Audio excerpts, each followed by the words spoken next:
materias que sí son extensas por tiempo, por aprendizajes, por años.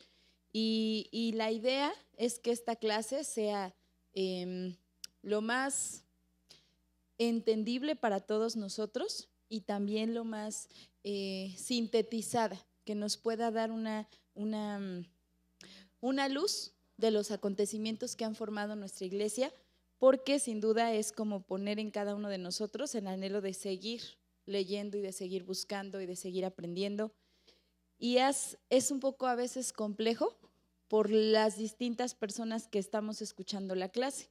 Algo con lo que nosotros o yo batallo mucho en esta clase es que va muy unida a saber de historia, de la historia secular, ¿no? La historia del mundo. Y si yo les pregunto a ustedes, ¿a cuántos de ustedes les gusta historia? Yo creo que bien contaditos. Y algunos decían, no, es que yo de plano historia en la escuela ni me gustó, ni le entendí, ni nada. Y esa es la complejidad de esta materia. Esta materia es difícil por comprender la historia que de nuestra iglesia va unida a la historia del mundo. Entonces, la idea es poder hacerlo más entendible. Yo sé que para algunos es más sencillo y va a ser más digerible poder verlo, pero sí me gusta siempre como que vayamos viendo las cosas que sean claras para todos. Entonces vamos a empezar con esta primera clase. Esta primera clase es de introducción para poder ver la historia de la iglesia. Y aquí viene la primera pregunta. No es examen, ni van a tener calificación. Y la idea es que no me van a entregar tareas. Sí les vamos a dar una constancia, pero la idea es que yo pueda ver en sus participaciones la lectura que yo les deje. No vamos a hacer tareas escritas, lo único que sí les voy a dar con tiempo es un libro que vamos a leer 3 biografías o 4 de algunos personajes que necesitamos conocer para ya finales de los temas de historia de la iglesia. Pero ahorita solamente es que ustedes vayan apropiándose de algunas cosas que nos van a servir para comprender esta parte. Ahora sí, la pregunta, Liz, ¿a qué crees que hace referencia la historia de la iglesia? ¿Qué podríamos aprender en la historia de la iglesia? Ni idea, ¿no? ¿Quién me puede decir? Yo creo que vamos a ver esto. A ver, hermana Leti, y luego Luis, y luego Richie. Pues yo creo que desde donde se junta o se forma exactamente esa congregación, desde dónde viene, dónde inicia, ¿no? Creo yo. ¿Desde dónde inicia? Sí, como comenta la hermana, ver desde dónde inicia, pero también ver pues un lado en el que nos puedan estar diciendo de que, pues no sé, a lo mejor toda la historia que están diciendo, lo que viene en la Biblia, pues es imaginario, ¿no? Porque no había nada que existiera, cosas así. Entonces también basándose en la historia y ver, por ejemplo, genealogías de reyes de otros imperios basados en eso mismo, pues o sea, hay escritos fuera de la Biblia que te pueden hablar sobre eso, incluso autores que escribieron otros libros que hacen referencia incluso a Jesús, a la iglesia y cosas así. Entonces conocer esa parte de la historia fuera de lo bíblico, pues va a ayudar también pues a poder tener argumentos, ¿no? Y solidificar lo que realmente estuvo pasando y los contextos. Exacto, muy bien. Richie, ¿ahí va acá? Vicky, ¿levantas la mano? ¿No? Más bien yo siento que la historia de la iglesia tiene que ver más con la historia del mundo, tiene que ver con la comparación de las mismas personas que cuentan la historia, por ejemplo, profetas, reyes, y también con la historia del mundo, con que se desarrollaba y se complementaba en ese momento toda la historia de ambas, y bueno, de ambas formas de pensar, pero principalmente pues porque la historia empieza desde el siglo I, que es después de Cristo y antes de Cristo, o sea, principalmente por eso. Ok, muy bien. Exactamente, la historia de la iglesia no se enfoca tanto a la parte bíblica, porque la parte bíblica termina en Hechos. Cuando surge la primera iglesia, que es en Jerusalén, hay un contexto histórico en Hechos que nosotros ya vimos y estudiamos aquí. Pero después de esa primera iglesia, surge la historia de cómo va a transcurrir la historia de nuestra iglesia, porque yo les decía a los hermanos en el instituto, yo escucho mucho que una defensa de la Iglesia Católica es: su iglesia surgió en 1517 con Lutero. Y esta es una de las partes que nos cuesta mucho defender, porque sí conmemoramos la Reforma Protestante, pero nuestra iglesia no surge en ese año. Es el retorno a las bases de la fe cristiana. Y esa es la parte que debemos ver, que a través de la historia de la iglesia siempre hubo personajes que buscaron o tuvieron este anhelo de vivir bajo las bases bíblicas. Y esa es la parte que Historia de la Iglesia nos da, una defensa de nuestra fe. Pero la primer clase que vamos a ver el día de hoy tiene que ver con un periodo que es importante para entender los sucesos después del nacimiento de Jesús y de la historia de la iglesia. Ahora sí, vamos a la primera parte. Yo siempre les hago mención que es importante en una materia, ya como tal, fuera de una prédica, la comprensión de tres cosas: el contexto, el lugar y el tiempo, para que yo pueda comprender los sucesos que se van dando. Este es un mapa del mundo, ¿no? No sé si, Liz, ¿puedes apagar la luz? Porque se ve muy clarito. Gracias, Liz. Bueno, yo les marqué ahí, si ustedes ven, en un círculo, la región de la que hace mención la historia de la Biblia. Si ustedes ven, no tengo un apuntador como tal, pero no sé si ubiquen de dónde estamos hablando, pero donde está ese círculo, toda esa región, es el lugar del que la Biblia nos habla desde Génesis y llegamos al Nuevo Testamento, donde ya abarca más lugares de estos, del círculo que está ahí. Es importante entender los lugares porque en Historia de la Iglesia trabajamos mucho con mapas. No puedo acercarme, yo pensé que iba a ser como más individual el poder mostrarles los lugares, pero en ese círculo tenemos lo que hoy es Israel, Judea y demás, y del lado derecho, ahora sí que viendo así el círculo, del lado derecho hacia abajo, tenemos lo que es Ur de los Caldeos, que hoy es Irán, de donde sale Abraham. Entonces, de ahí es el recorrido hacia la izquierda, a la tierra prometida, y esa parte o esa región es de la que estamos hablando, la historia del pueblo de Israel. Ahí empieza la historia. Si nosotros vemos en el Nuevo Testamento, ¿cuál será el lugar más lejano que nos menciona la Biblia? Que a través de la Biblia pudimos haber escuchado. ¿Cuál es el lugar más lejano que conocieron?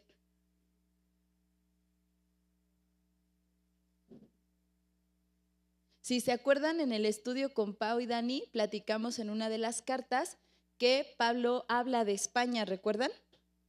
Entonces no tengo un apuntador para que ustedes me puedan entender dónde es este lugar, pero si ven del círculo, si se van por la tierra hacia arriba, van a ver ustedes el final de lo que es Europa, ¿no? Entonces Pablo en una de sus cartas habla de unas visitas probables a España, y también recuerdan en Jonás cuando habla de que en lugar de ir a Nínive, ¿a dónde se fue?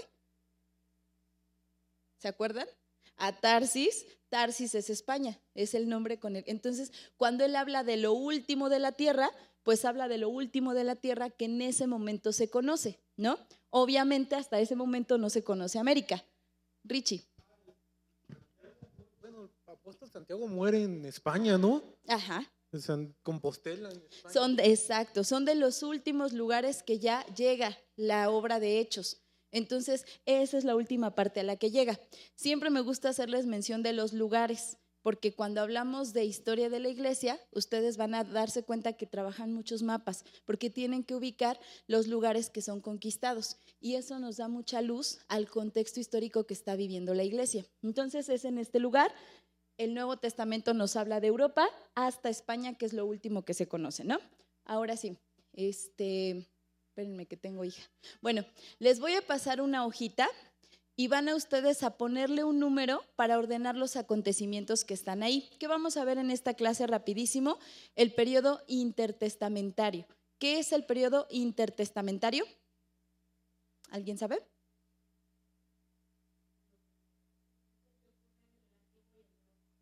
Bien, Vicky, es el que ocurre entre el Antiguo y el Nuevo Testamento. Ese periodo, si ustedes ven cuál es el último libro del Antiguo Testamento. Malaquías. Entonces, esa última profecía de Malaquías, entre esa profecía de Malaquías y el nacimiento de Jesús en Mateo 1, hay un periodo de muchos años. ¿Cuántos años pasan entre esos periodos? Ya lo habíamos platicado en otras 400 años. Y muchos le llaman los 400 años del silencio. ¿Por qué creen que le llaman del silencio?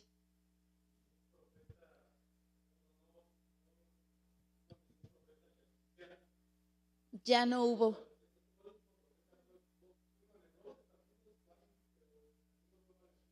Ajá, el último es Juan, perdón, el primero es Juan del Nuevo y el último es Malaquías. Ya no hubo profeta de Dios.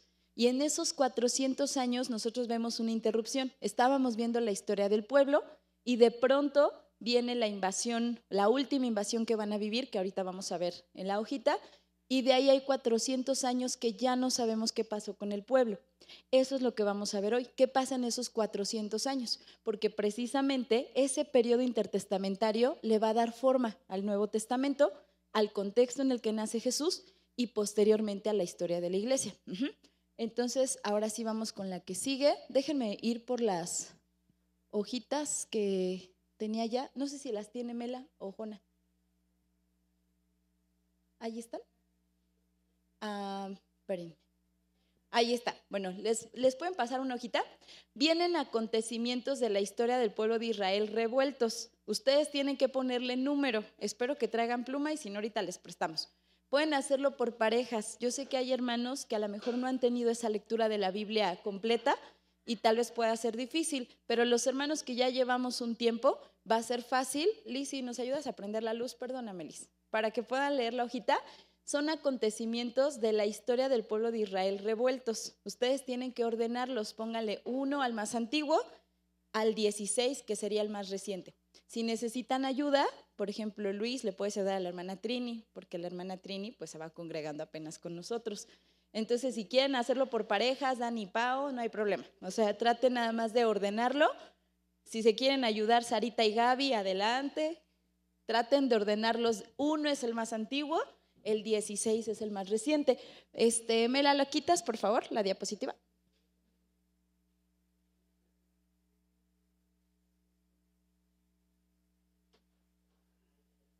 Pues, ajá, exacto. Tienen que ordenarlas. ¿Qué fue lo primero que pasó? Es la historia del pueblo de Israel. Obvio, me estoy saltando a Adán, me estoy saltando a Noé. O sea, todo ese. No, estoy empezando desde el llamamiento al pueblo de Israel.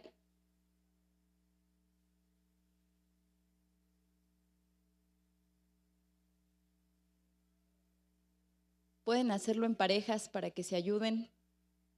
¿Qué fue primero? ¿Qué fue después?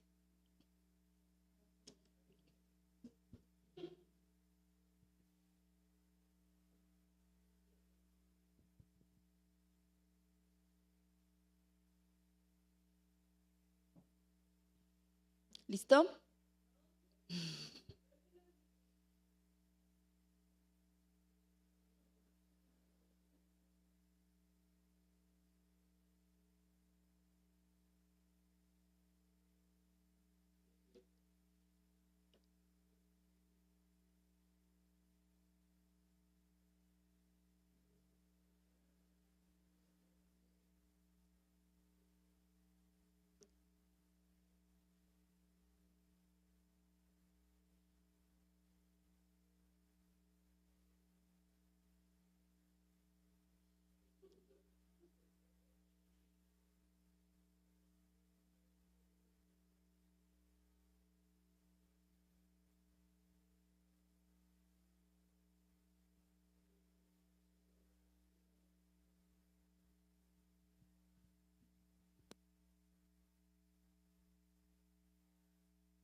¿Listo?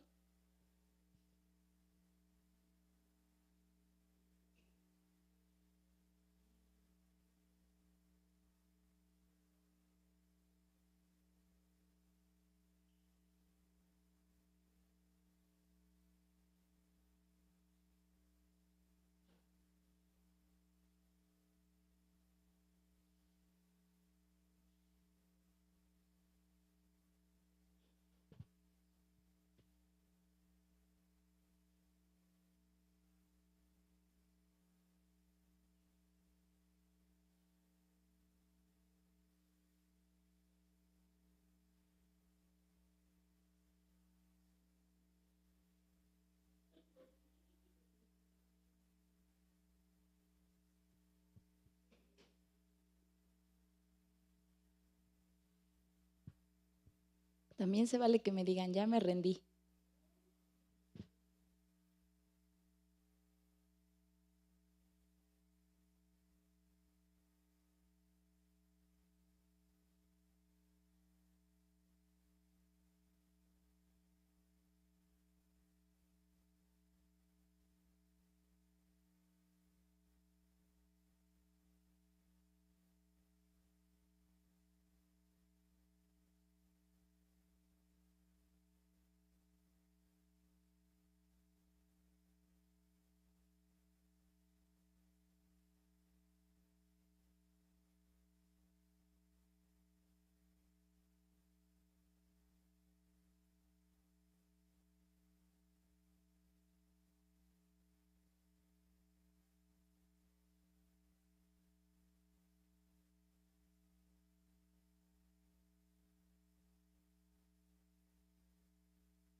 Ya, ¿verdad, Richie? Ok. ¿Ya, Gaby? Ok.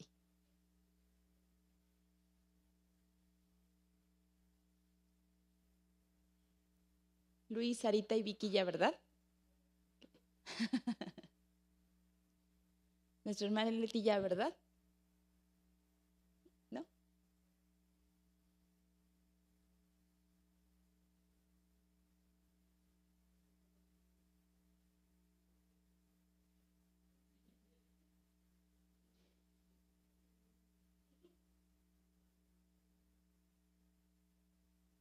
Listo.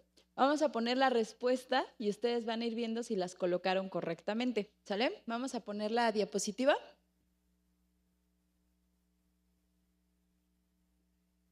Del lado azul es donde están correctamente, ¿vale?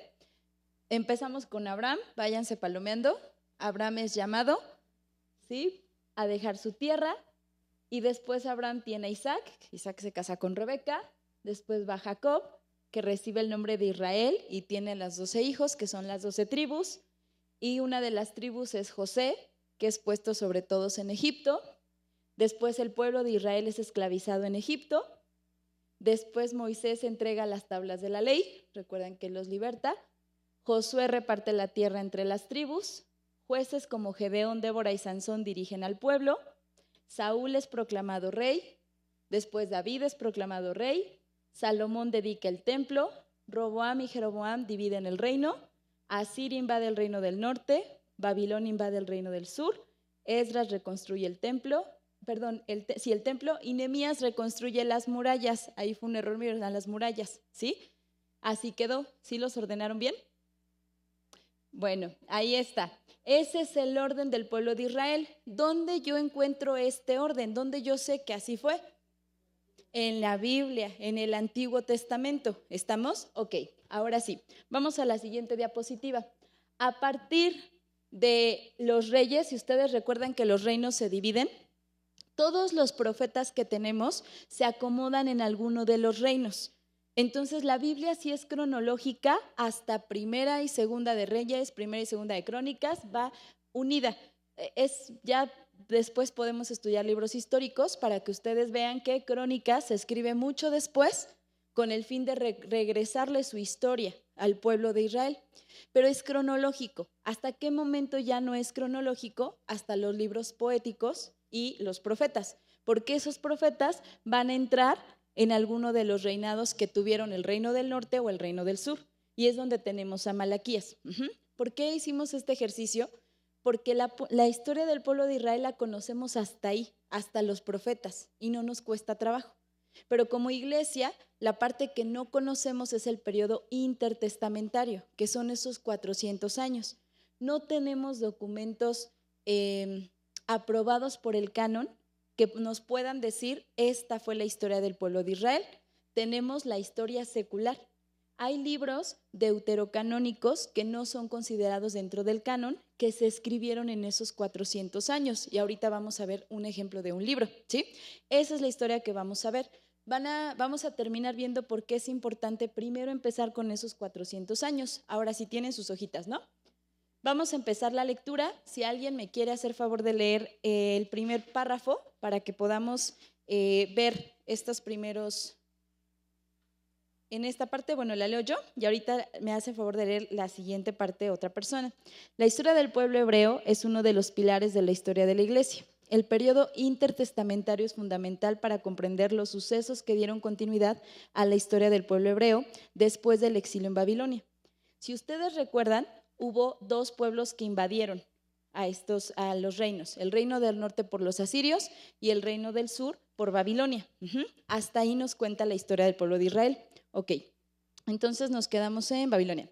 Se le conoce como periodo intertestamentario a los 400 años que ocurrieron entre la última profecía de Malaquías y el nacimiento de Jesús registrado en Mateo.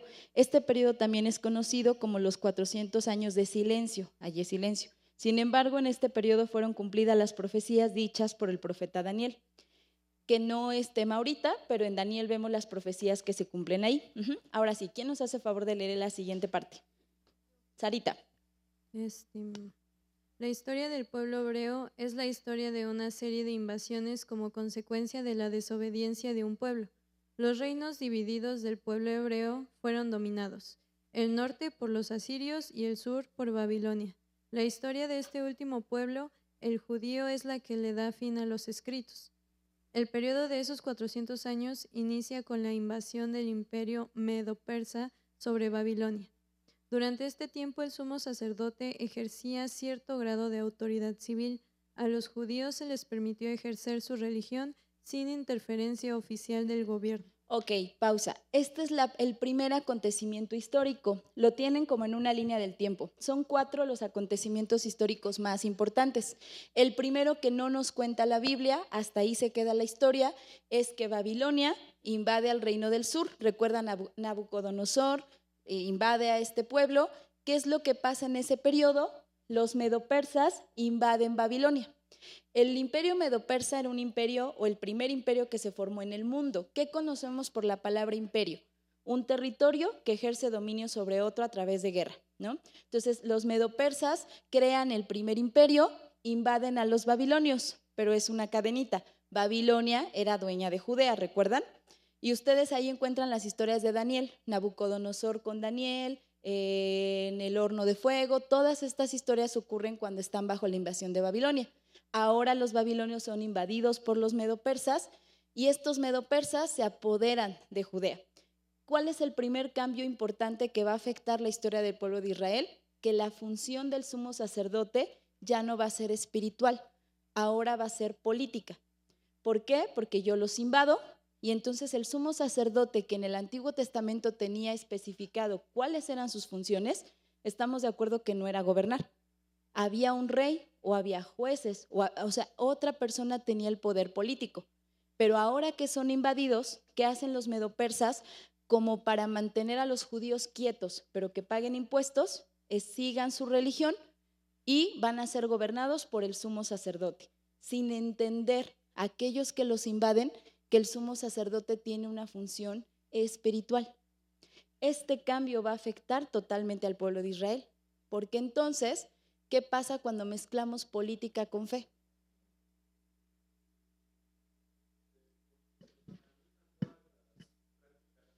Si pasa lo que está pasando, pues ahorita la religión católica, donde la Santa Cena la volvieron en un rito más, bueno, más un rito que una ordenanza como tal. Se corrompe, ¿no? Sí. Se institucionaliza. Entonces, aquel sumo sacerdote que venía por linaje y que sabía la función que era traer el sacrificio para el perdón, ahora es un jefe político. Entonces, esta invasión transformó totalmente la historia del pueblo. Ahora el sumo sacerdote gobierna al pueblo porque están invadidos y esta va a ser su función hasta que nace Jesús.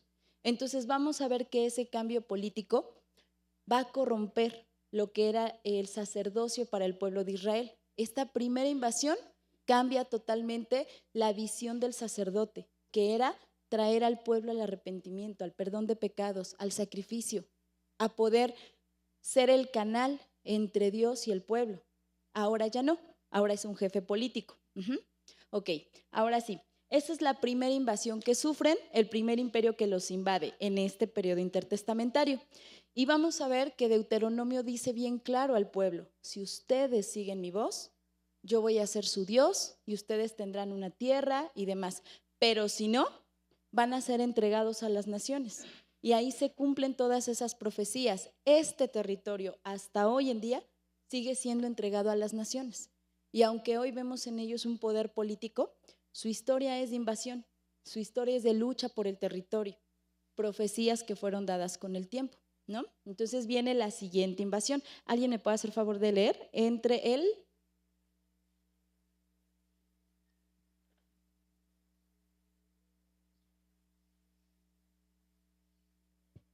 Entre el 334 a.C.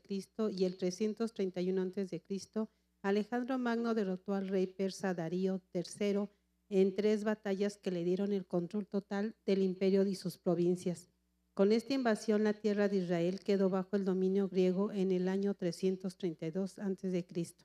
Alejandro Magno permitió que los judíos practicaran su religión y leyes en Judea, pero buscó helenizar a los territorios conquistados. El anhelo del conquistador era crear un mundo unido por la misma lengua, en griego, y el mismo pensamiento. Esta política llevada a cabo por Alejandro y sus sucesores fue tan peligrosa para la religión de Israel como lo había sido el culto de Baal, porque la forma de vida de los griegos era atractiva y sofisticada desde el punto de vista humano, pero opuesta por completo a Dios y a la piedad. Entonces, otra vez, por eso les decía que hay 4 invasiones en el pueblo en estos 400 años. ¿Me la puedes cambiarle de diapositiva a la que sigue? ¿Quién es el personaje que invade a los medopersas? Alejandro Magno. Bueno, ¿te puedes regresar al primer mapa? Creo que está 2. Ese es el imperio de Alejandro Magno. Fue el segundo gran imperio históricamente. No es que aprendamos tanto historia, nada más quiero que me entiendan algo. Alejandro Magno no era griego, él era macedonio. Macedonia está aquí, arribita, ¿sí? Judea está acá. Bueno, Grecia está abajo de Macedonia, pero ¿cómo se puede decir? Cuando sientes orgullo por otro país que no es el tuyo, ¿cuál es la palabra? Admiración. La admiración de Alejandro Magno por los griegos era mucha. Aunque él era macedonio, invadió Grecia por sus estrategias militares y la admiración por los griegos hizo que Alejandro Magno hiciera que todos los territorios invadidos se helenizaran. Esta palabra es importante porque va a afectar la historia del pueblo judío. Esta idea de helenizar es que la cultura griega se propague, porque para Alejandro Magno los griegos son la cultura más sofisticada. Si ustedes han escuchado hablar de los griegos de manera secular, una arquitectura muy notable, con una gran capacidad para crear a través de la belleza, la simetría, la perfección. Si nosotros pensamos en los griegos, no sé si han visto Hércules, lo más cercano que tenemos a veces de los griegos, ¿no? Si han ido al Museo de las Culturas del Mundo, entran a ver la sala de los griegos y siempre es el desnudo, el cuerpo físico musculoso, ¿no? Es una ideología en la que el hombre tiene que tener virtud y esta cultura griega que no vamos a enfocarnos tanto, pero hay un libro que habla la historia del pensamiento cristiano. Ustedes van a ver cómo el pensamiento de los griegos afectó a la primera iglesia.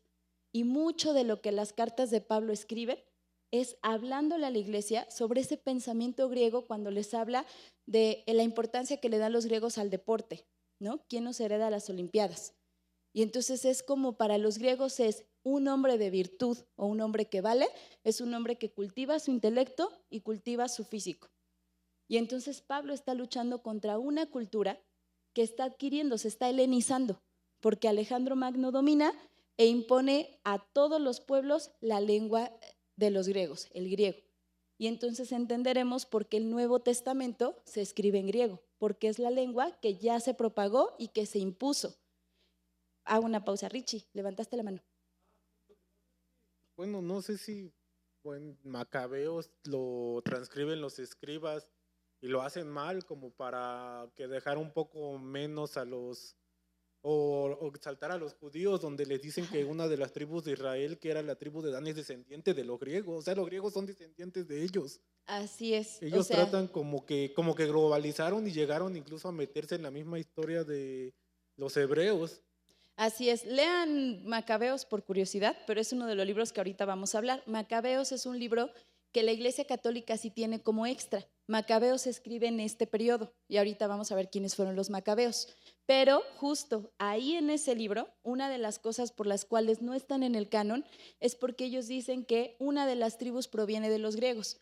¿Por qué creen que lo hacen? Pues es la cultura dominante, ¿no? Es como si nosotros, no sé si les ha pasado que hay gente que dice, no, si mi familia tiene apellido tal porque éramos holandeses, ¿no? O sea, como que hay esa idea de que tener cierta cultura de atrás nos hace tener un lugar distinto, ¿no? Entonces, algo así pasa con los Macabeos, que es un libro deuterocanónico.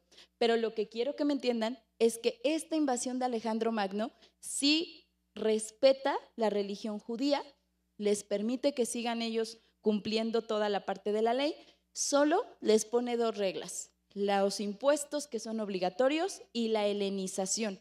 ¿Qué es esto? El hablar en griego.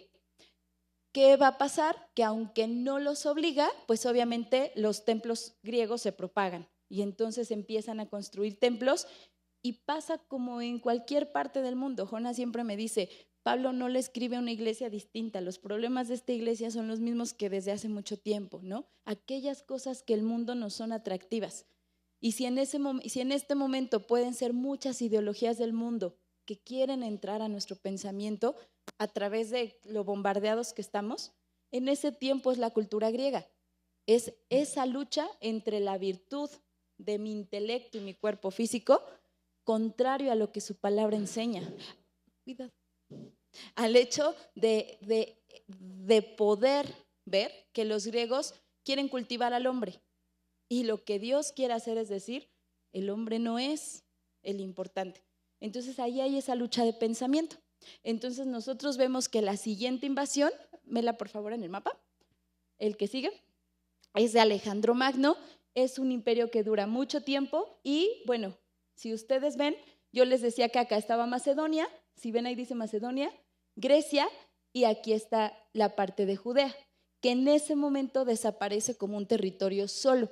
Ahora es un solo territorio donde Siria va a ser como la parte gobernante. Judea va a ser una provincia de Siria y entonces el imperio de Alejandro Magno se va a propagar hasta las orillas de la India. Es el primer gran imperio que abarca otro continente. Entonces, este imperio va a provocar la helenización y por eso es que el griego se propaga y por eso es que Jesús, en el tiempo en que nace, los evangelios, el Nuevo Testamento, están escritos en griego, porque es la lengua que se habla en ese momento. Si recuerdan cuando vimos lo de la historia de la Biblia, decíamos que la primer traducción que tenemos con un canon del Antiguo Testamento es en griego, que es la Septuaginta. ¿Por qué lo hacen? Porque los niños que van naciendo ya no hablan el hebreo antiguo, ahora hablan griego, porque están naciendo bajo una cultura helenizada. Entonces, ¿qué hacen los judíos queriendo rescatar otra vez la fe? Traducen la Biblia hebrea y surge la Septuaginta, que está en griego, para que las nuevas generaciones tengan ese acercamiento con la historia de su pueblo. Como nosotros, ¿no? Algunos que hablan alguna lengua y se va perdiendo, y entonces en la idea de que la familia vuelva a retomarla, se traduce el Antiguo Testamento al griego. Esa es la siguiente invasión. Ahora sí, muere Alejandro Magno, no nos vamos a meter tanto en la vida de Alejandro Magno, pero no tiene hijos y eso provoca un problema a su muerte, porque ¿quién va a tomar el poder de los territorios conquistados? Y vamos a la siguiente invasión. ¿Quién me hace favor de leerla?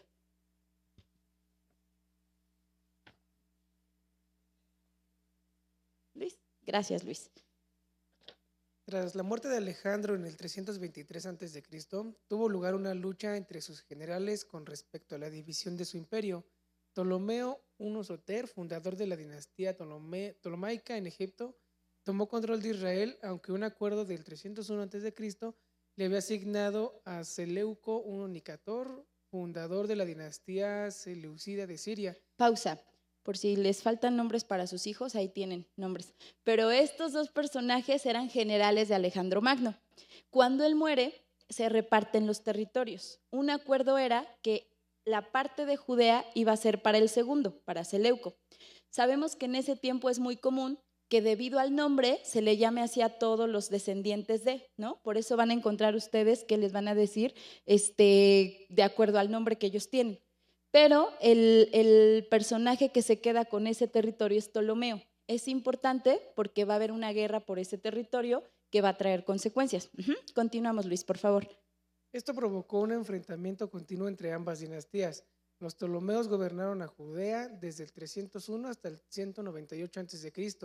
y bajo su dominio los judíos tuvieron una libertad religiosa relativa en un contexto de opresión económica. En 198 a.C. Ok, perdóname, Luis, hasta ahí. Entonces vemos que cuando los Ptolomeos los tenían, les permitían su fe. Sin embargo, los impuestos eran muy altos. Hasta ahí los judíos tienen libertad religiosa, pero los impuestos eran altos. Vamos a ver el cambio. Sigue, Luis, por favor. En 198 a.C., Antíoco III el Grande derrotó a Ptolomeo V Epifanes y le arrebató el control de Palestina. Judea quedó bajo dominio seleucida hasta 143 a.C. Ok, entonces, ¿recuerdan que había dos generales peleando?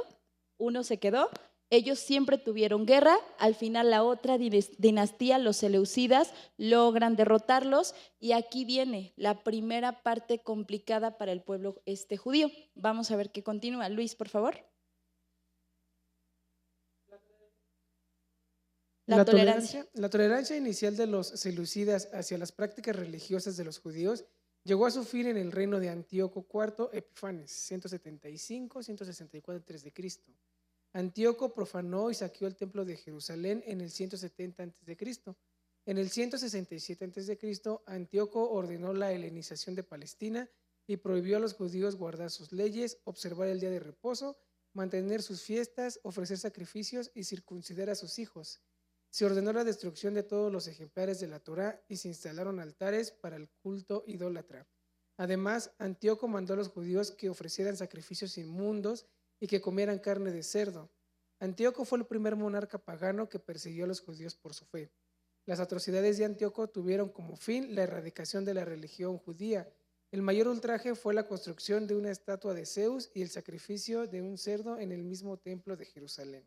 Ok, toda esa parte, si ustedes recuerdan, cuando Esdras regresa, reconstruye el templo y el templo funcionaba. Aquí es en este momento donde el templo se destruye, ese templo que Esdras había construido.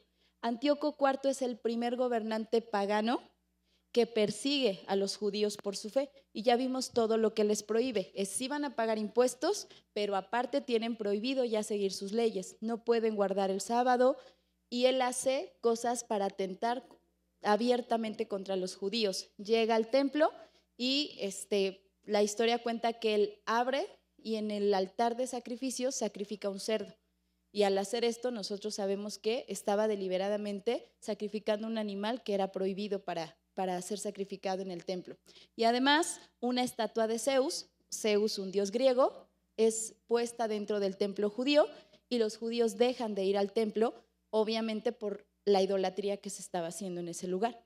Esta parte de la historia de ellos hace que ese templo sea destruido. Es la parte que les decía yo, cuando Esdras reconstruye el templo, ya no vemos en qué momento ya no está el templo, es aquí, con Antíoco IV.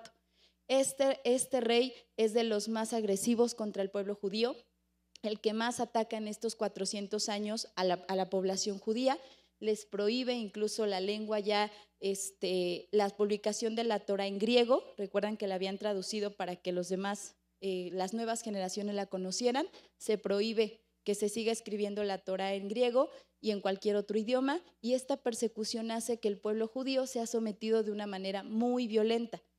Entonces, vamos a ver ahora sí la revuelta que van a hacer los judíos, que es la parte de lo que nos decía el hermano Ricardo. ¿Alguien me puede hacer favor de leer lo que sigue?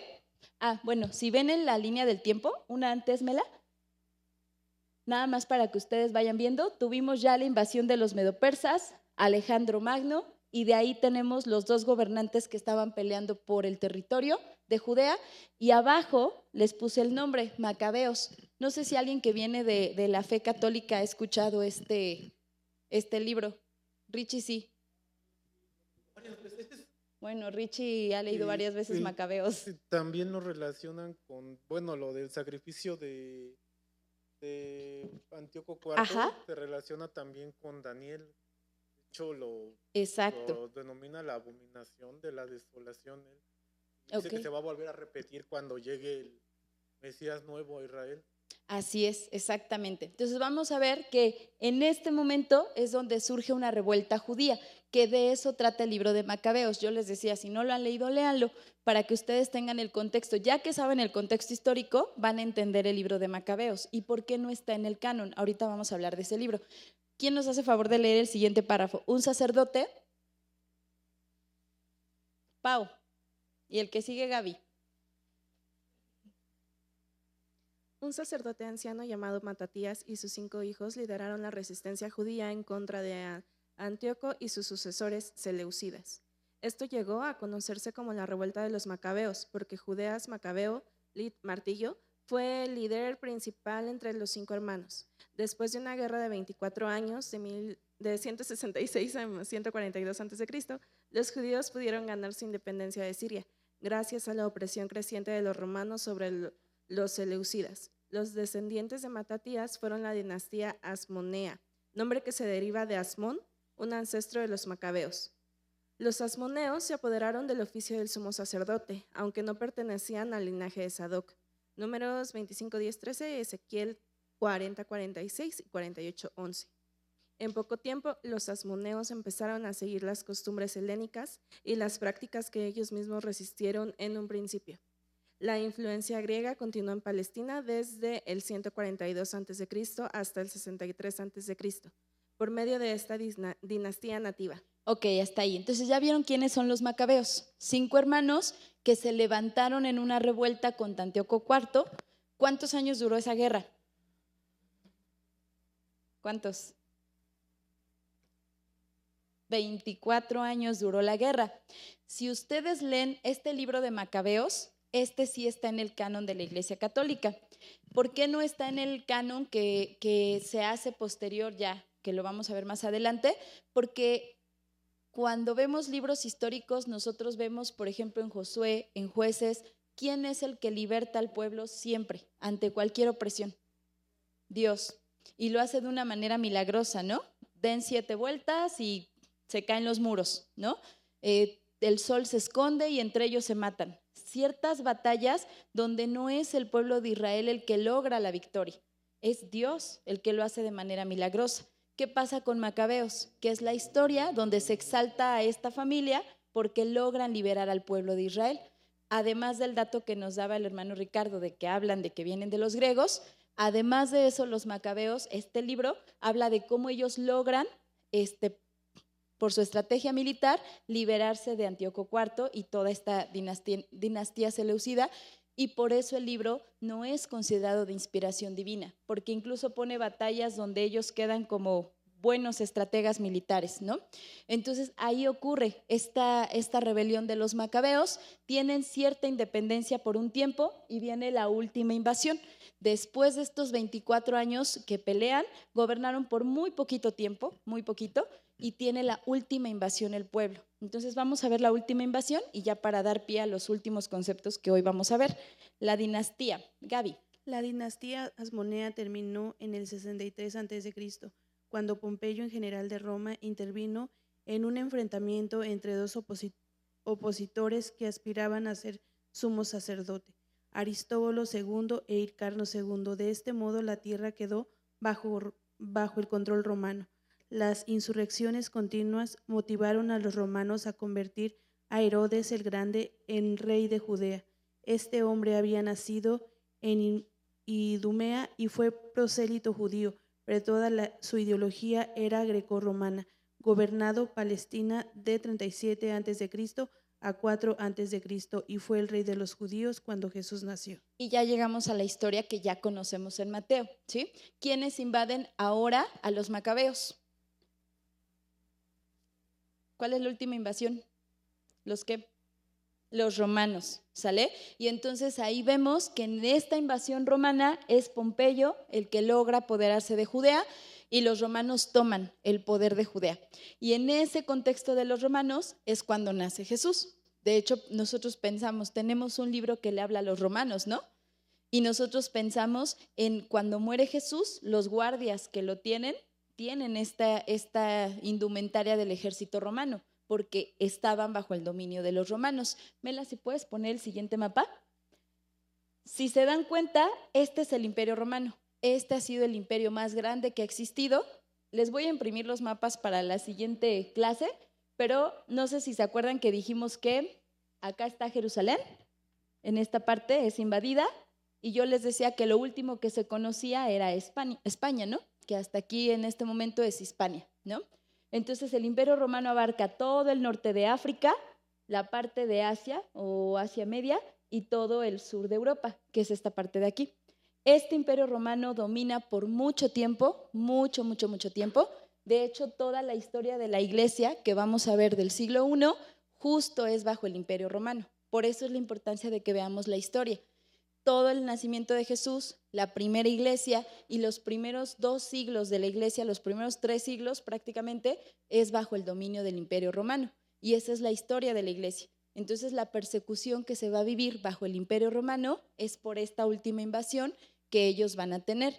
Ponen a Herodes a gobernar, un hombre judío sí, pero un judío que seguía la cultura grecorromana, griega y romana.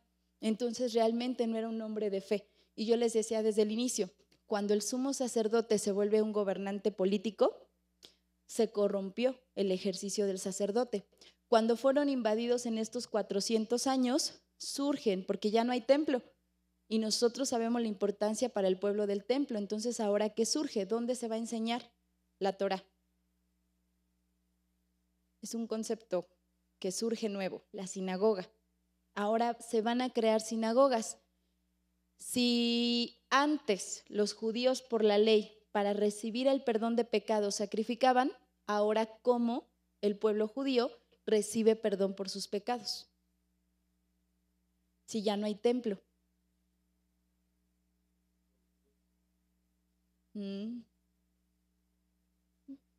Podría ser una parte. Ya hay 2 tipos de judíos. Los que son ortodoxos siguen sacrificando. En la sinagoga sacrifican palomas, aves, que son como animales más pequeños, y otro grupo de judíos que, recordando la parte del Antiguo Testamento donde dice el profeta, yo no quiero sacrificios, quiero su obediencia, para ellos obedecer la Torá les trae el perdón de pecados. Por eso la importancia de guardar el día de reposo, de muchas leyes que ellos tienen que seguir para recibir el perdón de pecados. Aquí surgen las sinagogas. En todo esto que vimos de la línea del tiempo, surgen las sinagogas, que es donde se va a enseñar la Torá, porque ya no hay un templo.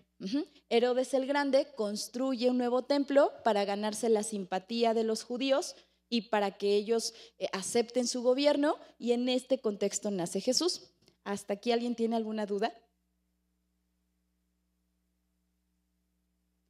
¿Me la puedes poner la línea del tiempo? Entonces, a ver, nada más para que nos quede claro a todos. ¿Cuál fue la primera invasión que ya no nos registra la Biblia? ¿El imperio qué? Medo-Persa. La que sigue, Alejandro Magno, y es cuando el griego se propaga. Luego muere Alejandro Magno, ¿y qué pasa? sus generales se pelean el territorio, ¿no? Entonces, en esa pelea hay una revuelta judía. ¿Y quiénes toman el poder? Los macabeos. Y al final, ¿quién se queda gobernando Judea? Los romanos. Los romanos, ¿sí? Entonces, sí me van entendiendo la historia de esos 400 años. No estamos viendo a profundidad ni las batallas, ni el tiempo, ni cómo. Ya cada uno, si tienen su interés, sobre todo en la revuelta de los macabeos, es interesante ver la comprensión de ese periodo. Y de ahí surgen conceptos que necesito que ustedes entiendan para verlos de una manera distinta. Diáspora. ¿Quién me hace favor de leer qué es la diáspora? Gracias, Arita. Hasta abajo. Diáspora. La dispersión de Israel empezó con 2 exilios. Israel hacia Asiria, segunda de Romanos 17:23. Segunda de Reyes, perdón. Y Judá hacia Babilonia, segunda de Reyes 25:21. La mayoría de los israelitas no regresaron a Judea después del exilio y dejaron de ser cautivos para convertirse en colonos dentro del imperio persa. El movimiento geográfico de israelitas continuó en los imperios griego y romano, de tal modo que en el siglo I después de Cristo los judíos se encontraban a lo largo y ancho de la cuenca del Mediterráneo y en Mesopotamia. La mayoría de los israelitas vivían fuera de Palestina y a finales del periodo intertestamentario.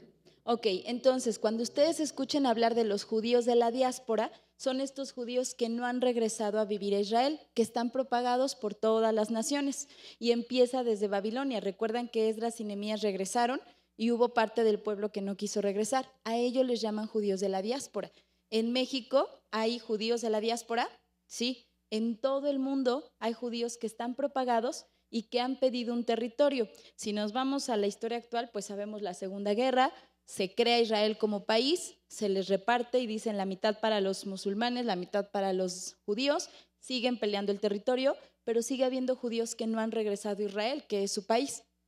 Que esa es la parte que yo les decía, la profecía que se sigue cumpliendo en ellos, fueron esparcidos por todas las naciones, ¿sí? El siguiente concepto que tenemos que comprender para esta primera parte, ¿cuál es la siguiente? La Septuaginta. ¿Quién la lee? Por favor, Richie. Septuaginta, debido a la preeminencia que tuvo el idioma griego desde el 330 a.C. en adelante, llegó a convertirse en el idioma principal de los judíos en la diáspora.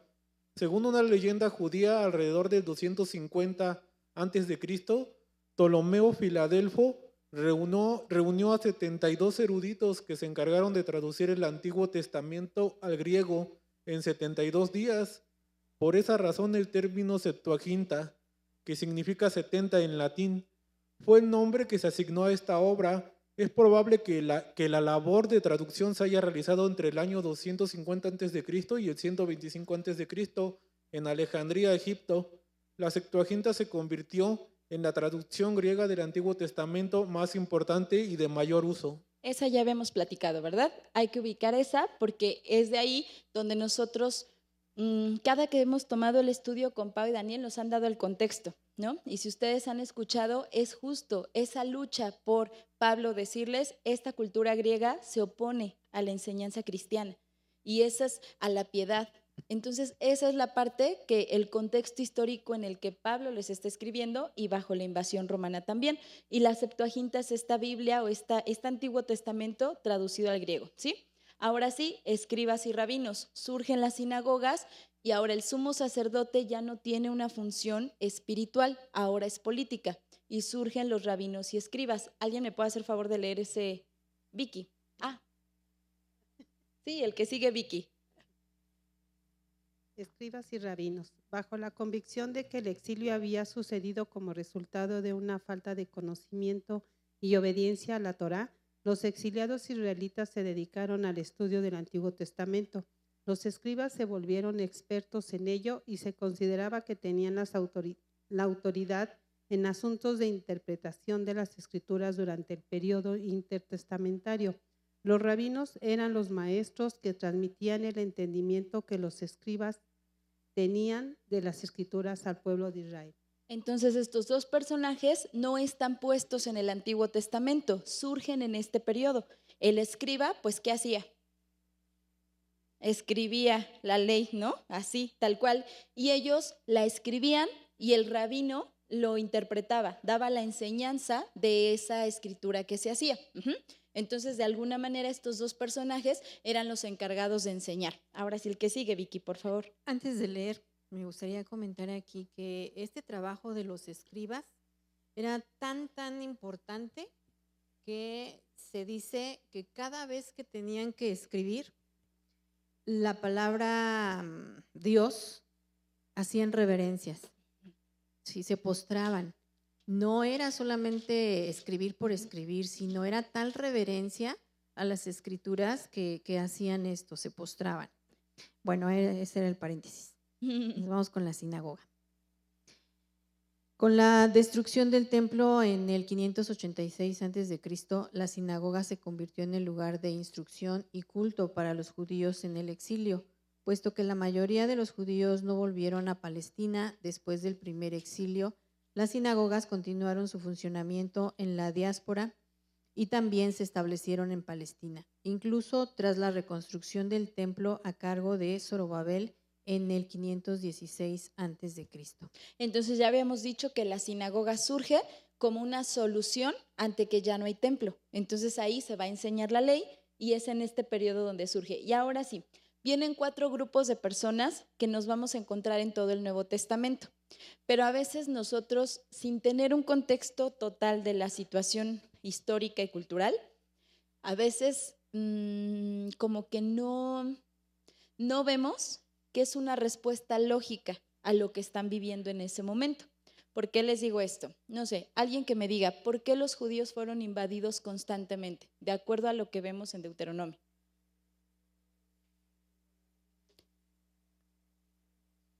Por su idolatría, por desobediencia. Romanos, pero les dice que no es una sola transgresión, si son multitudes de transgresiones que han hecho y que por ende se han cumplido todas las profecías anteriores del Antiguo Testamento. Exactamente. ¿Y qué pasa si a nosotros nos dicen por profecía todo lo que te está pasando es porque te has portado mal? ¿Cuál sería mi lógica? Que sí, ¿no? Bueno, ya pensé que sí. Entonces, ¿ahora qué hago? Pues ahora me porto bien, ¿no? Porque yo estoy asumiendo que todo lo que me está pasando es porque yo estoy en desobediencia. No estoy diciendo que así sea. Quiero que me entiendan estos 4 grupos. En Deuteronomio dice, por su infidelidad, por su desobediencia, pues ustedes están siendo invadidos por naciones. Entonces, ¿qué hace el pueblo? Surgen 4 grupos, que a veces no logramos entender que el contexto dio como resultado a esos grupos. Uno de ellos va a decir, no hemos obedecido la ley y estamos así, ahora vamos a obedecerla completamente. Y entonces es el primer grupo que va a surgir, que son los fariseos, que a veces hasta de broma decimos, no, eres un fariseo incircunciso. Bueno, Jona y yo bromeamos así, bueno, no bromen así, pero a veces jugando, cuando alguien dice algo, eres un fariseo, ¿no? Como en un juego, en una broma, porque siempre, no sé ustedes, pero siempre que hablamos de los fariseos, se le va hacia el lado negativo. Eres un fariseo, o no seas como los fariseos. Pero los fariseos son un grupo que van a ver qué es resultado de todo este contexto que ya vimos. ¿Quién me hace favor de leer los fariseos?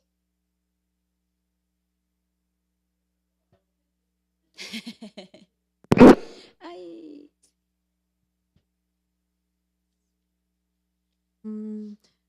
Fariseos.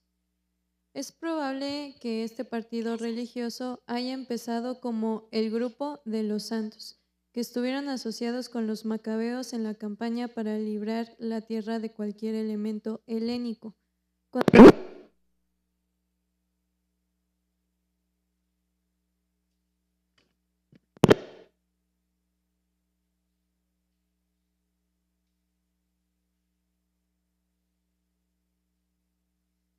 Cuando los mismos macabeos se volvieron helenistas, estos santos se separaron, origen posible de su nombre, del poder religioso oficial establecido en Judea.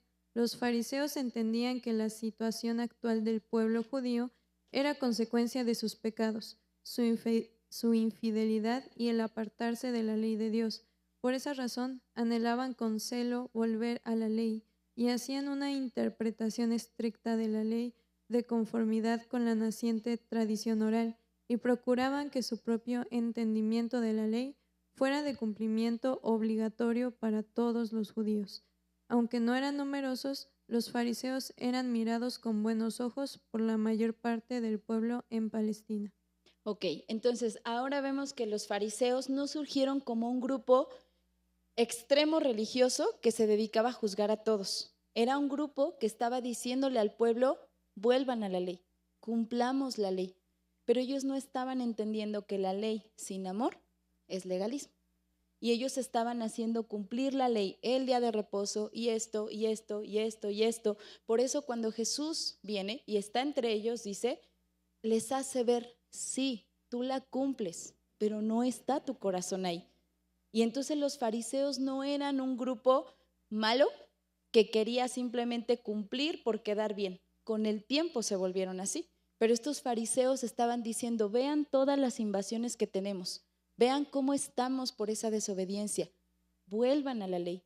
Entonces, este grupo de fariseos no estaban en la insistencia por señalar o por juzgar o por... No entendieron que seguir la ley, pero sin el corazón puesto en amor por Dios, no era lo que Dios estaba buscando en ellos.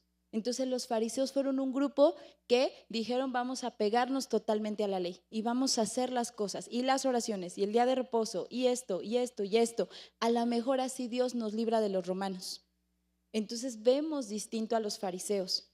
Y yo les decía a algunos hermanos, sin darnos cuenta a veces todos cuando tenemos ese encuentro con Dios y queremos decir Dios, queremos agradarte y buscamos a Dios y estamos en oración, no nos damos cuenta que a veces nos pasa esa parte también, en que nosotros queremos buscar a Dios, amar a Dios de tal manera que cuando alguien no lo hace, empezamos, ¿por qué no buscan a Dios? ¿Por qué no llegan a la oración? ¿Por qué no están? ¿Por qué no esto? Nos empieza a pasar que nos vamos de ese lado, ¿no? En ese legalismo, que no quiere decir que seamos permisivos. Dios nos guía a hacer lo correcto a nosotros, pero sí debemos tener cuidado en esa parte, así como los fariseos empezaron en un anhelo verdadero de decir volvamos a la ley para que podamos tener libertad de los romanos. Esos fariseos llegó un punto en que dijeron, ustedes no oran como nosotros, vean, nosotros hacemos nuestras oraciones de esta y esta, y ustedes no. Ya había soberbia en ellos. Y entonces así como la salvación es por gracia, los fariseos no entendían que lo que ellos hicieran no era suficiente para alcanzar esa salvación. Entonces yo espero que hayan cambiado un poquito la manera en que vemos a los fariseos. No estoy diciendo que hayan actuado bien, pero es respuesta a un contexto social que están viviendo. Ahora sí, el siguiente grupo, los saduceos, que también lo han escuchado en la Biblia. ¿Alguien lo puede leer? Luis, por favor.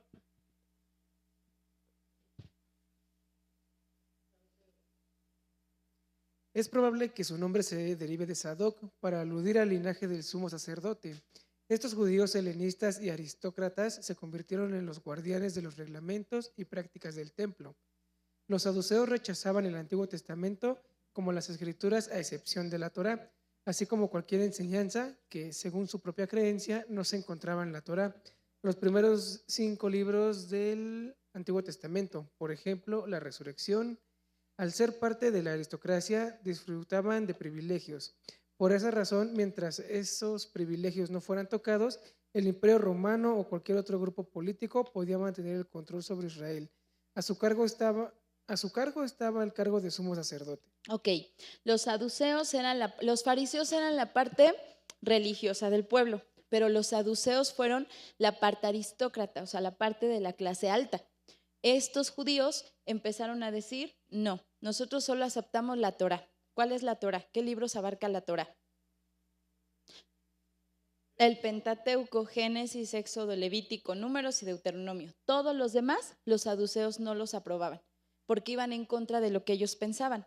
Por eso vamos a ver, presten atención en los evangelios, cómo Jesús les hace mucha mención de los demás libros justo para decirles, esta es inspiración, palabra de Dios, ¿no?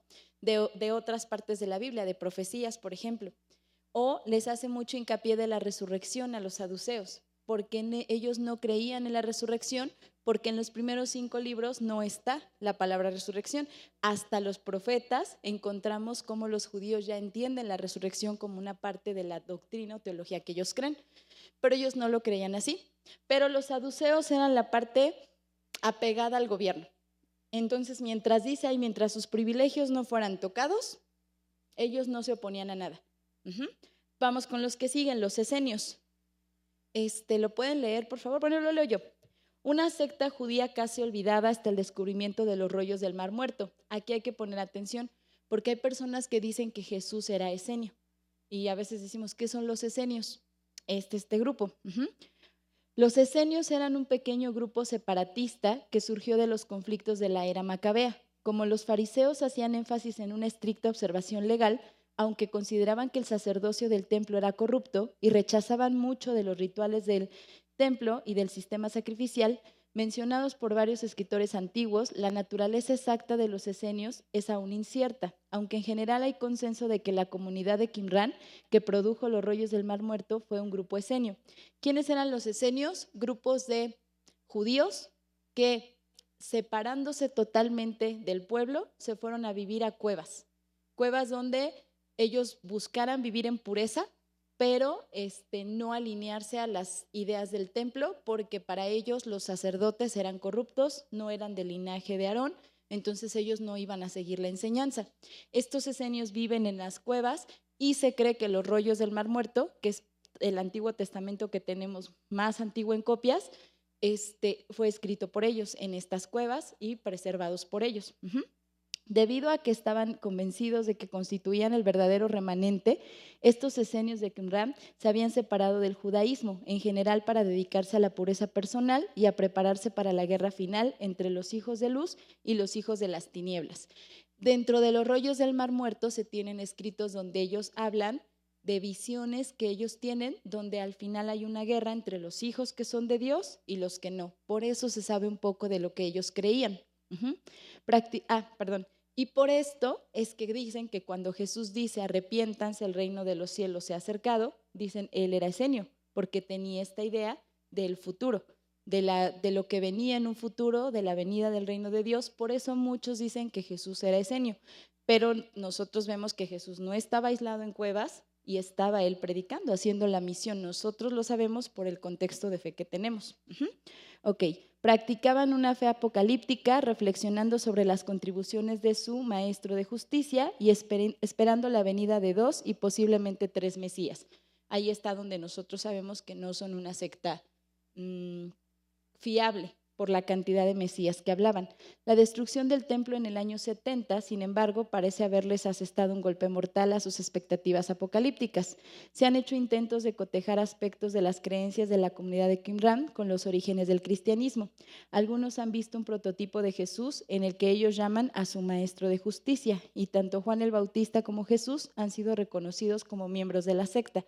Mas, sin embargo, solamente existe una base superficial, especulativa para estas conjeturas. ¿Por qué a Juan el Bautista? Recuerdan toda la historia de él. Él sí está separado en el desierto y dicen él también era esenio, pero no lo vemos cumpliendo esta parte. Y como Juan también dice, se ha acercado el reino de los cielos, pues en esta idea del fin, de la llegada del reino, pues es que los toman como esenios. Y el último grupo, que son los celotes, ¿quién lo lee?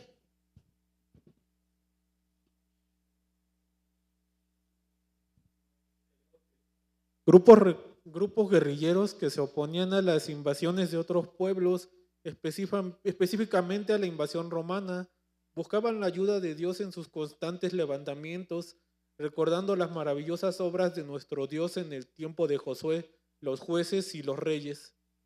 Este último grupo a veces no lo ubicamos, pero es un grupo importante y vamos a ver que hay otro grupo. Todos ellos responden al cómo liberarse del yugo romano y de cualquier yugo. Los fariseos dicen, apéguense a la ley. Los saduceos dicen, mientras no nos quiten los privilegios, vamos a mantenernos quietos. Los esenios dicen, yo me alejo a las cuevas, no quiero saber nada de los judíos ni de sus gobiernos, ¿no? Y los celotes eran el grupo guerrillero. Ellos decían, así como Josué hubo guerra y Dios lo sostuvo, nosotros estamos muy pacíficos esperando que Dios nos liberte, pero Él quiere que nosotros nos levantemos como militares y Él nos va a respaldar. Y hay uno de los discípulos que era celote. ¿Quién era celote? Simón Pedro. Si ustedes ven en Mateo 10:4, cuando hace el llamado a los discípulos, en la versión que ustedes tienen, si tienen la versión 60, en Mateo 10:4, cuando dice, ahí dice Simón el cananista. Cananista es una palabra que se traduce como celote. Él era un celote. Él era de este grupo que decía, no, a través de guerra vamos a poder liberarnos de los romanos, así como el tiempo de Josué, así como los jueces, y que Dios los respaldaba. Los celotes eran menos y fueron muy duramente reprimidos, y justo por eso entendemos a un Pedro que constantemente trae esta idea de, pues ahorita los matamos, ¿no? O lo van a prender y le corta la oreja. O sea, él es de esta idea, es de la guerra. Entonces, estos grupos, con esto terminamos, surgen a partir del contexto que estamos viendo. No son grupos que buscan de alguna manera desvirtuar en un inicio. La idea es liberarse del Imperio Romano a través de las diferentes posturas que ellos puedan tomar, y estos grupos son los que van a marcar el inicio del ministerio de Jesús y la primera iglesia también, que la vemos en Hechos. ¿Hasta aquí quedó claro? ¿Hay alguna duda? Seguros. Ya la siguiente clase ya es otro tema, ¿eh? Bueno, Richie. Fueron responsables de la destrucción del templo por Roma y por la caída de Judea por los romanos. Por sus levantamientos los castigan y les imponen más impuestos, más altos, destruyen el templo y entonces ahora sí los obligan a practicar su religión con restricciones. Entonces recordarán ustedes la parte cuando Jesús dice, si te piden recorrer 1 milla, recorre 2, por estas reglas que los romanos impusieron al pueblo por los levantamientos de los celotes. Entonces hacia los judíos había más carga todavía. Si un soldado romano iba y veía a una persona que no era ciudadana porque había sido dominada, tenía derecho a pedirle, por ejemplo, a Daniel, Daniel, carga 1 milla mis cosas. Entonces los judíos tenían que cargar más distancia las cosas por los levantamientos de los celotes. ¿Y Jesús qué les dijo? Levántense y díganles que no van a cargar. Pues ahora llévala 2 millas, ¿no? Entonces, ese contexto es en el que nace Jesús y en el que inicia su ministerio. Por eso es importante empezar con esto, porque la primera iglesia es respuesta a este contexto que estamos viendo y que a veces como iglesia desconocemos esos 400 años que pasan entre un periodo y el otro. No sé si quedó claro o si alguien dijo, no le entendí, hermana. ¿Sí? ¿Sí quedó claro? El chiste es que ustedes terminen diciendo o entendiendo que hubo muchas invasiones en esos 400 años y esas invasiones dieron el contexto y la preparación del nacimiento de Jesús para que se cumpliera. ¿Dudas? Bueno, la siguiente clase vamos a hablar ya del primer siglo, la primera iglesia. Entonces vamos a empezar ya con la formación de la iglesia y qué datos tenemos para saber cómo era esa primera iglesia, porque sí sabemos cómo era su culto, cómo se hacía el servicio, y a lo mejor sería bueno volver a esa manera en que hacían el culto, ¿no? Pero sí hay mucha información histórica de cómo era la primera iglesia, y esa es la parte importante del primer siglo y la persecución romana, que es la otra parte que sostiene a la iglesia en fe durante todo ese tiempo. Pero bueno, vamos a orar si no hay dudas y vamos a terminar. Nuestro buen Dios, te damos gracias, Señor. Gracias porque a través de la historia, Señor, nosotros podemos ver que tú nunca cambias, Señor, que tú eres fiel, que tu palabra, Señor, se cumple, Señor, para nosotros, y siempre vamos a estar agradecidos, Señor, porque en ese amor y en esa misericordia, en tu plan estaba, Señor, que todas las naciones fueran bendecidas, Señor, porque la promesa de la venida de nuestro Señor Jesús fue hecha para todos nosotros, Señor. y eso nos ha alcanzado en bendición, Padre. Gracias, Señor, porque hoy, ante tantas amenazas de invasiones, Señor, nosotros sabemos que nuestra fe está puesta en ti, Señor. No nos asusta, Señor, ni lo que viene, Señor, porque nosotros sabemos que somos tus hijos, Padre, que somos tu iglesia, Dios. Y te damos gracias, Padre, porque el poder ver la historia de la iglesia, de tu pueblo, Señor, nos hace tener la convicción, Dios, de que tú tienes cuidado de nosotros, Padre. Gracias, Señor, por cada uno de nuestros hermanos, Señor. Te pedimos, Padre, que nos permitas a cada uno poder seguir en este aprendizaje, Señor, de la historia de tu iglesia, Señor. Llévanos, Señor, y guíanos para poder transmitir la enseñanza de una manera clara, Señor. Te lo pedimos, Padre, y te agradecemos todo, Señor. Agradecidos por estar aquí, Dios. En el nombre de Jesús. Amén.